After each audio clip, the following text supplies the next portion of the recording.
Perfect করলে you have learned English.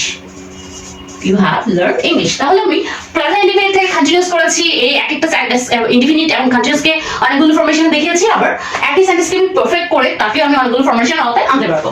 You have learned English. You have learned English. এই ক্ষেত্রে আমি যদি তাকে নিয়ে আসি, you have not learned English.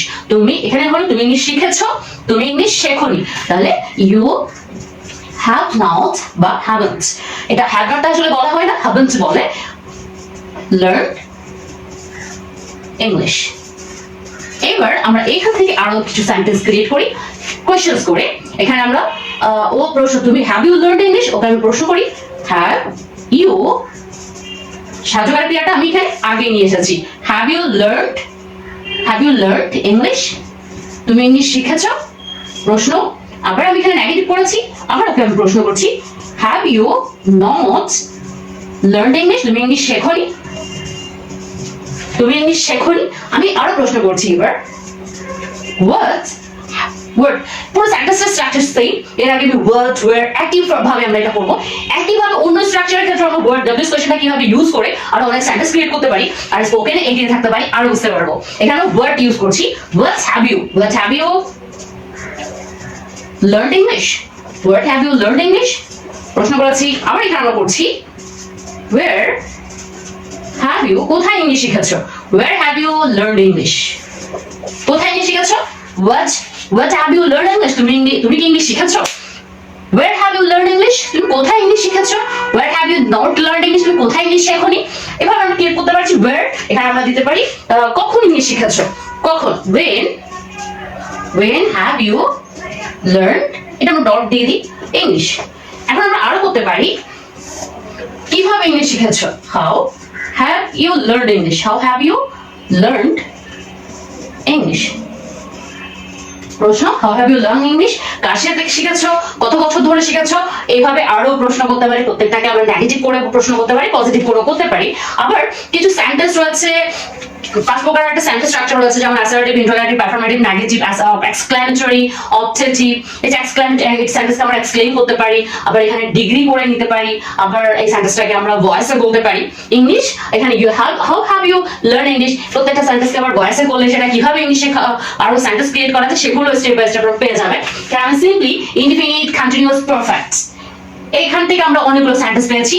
কথা কিন্তু একটাই, ইংলিশ শেখা। সো এখানে প্রত্যেকটা পার্টে আলাদা আলাদা ফরমেশন মনে না রেখে একটা সেন্টেন্সকে কতভাবে করা যায়, কিভাবে করা যায় একটু প্র্যাকটিস করলে আপনার এটা অটোমেটিক আপনার ব্রেইনে এটা সেভ হয়ে যাবে। সো এখানে আমরা পারফেক্ট করেছি। এখানে আমরা এই যে ইউ যদি না থাকে, যদি আই থাকে তাহলে আরো ক্রিয়েশন হয়, আবার উই সাবজেক্ট চেঞ্জ করে যদি উই করে দিই আরো ক্রিয়েশন হচ্ছে, হি শি করে দিলে সেন্টেন্স আরো বেড়ে যাচ্ছে। তার মানে আরো অনেকগুলো সেন্টেন্স আপনার হাতে নাগালে চলে আসছে, প্র্যাকটিসের অনেকগুলো কথা, অনেকগুলো সেন্টেন্স আপনি ক্রিয়েট করতে পারছেন। এখন আমরা যদি you have been learned English হয়, সেম ভাবে এটা করা যাবে। আবার আমি এখানে ইউ হ্যাভ বিন আবার করা যাবে, যেমন ইউ হ্যাভ বিন, এখানে আমি ইউ হ্যাভ বিন দেই perfect continuous, you have been learning English.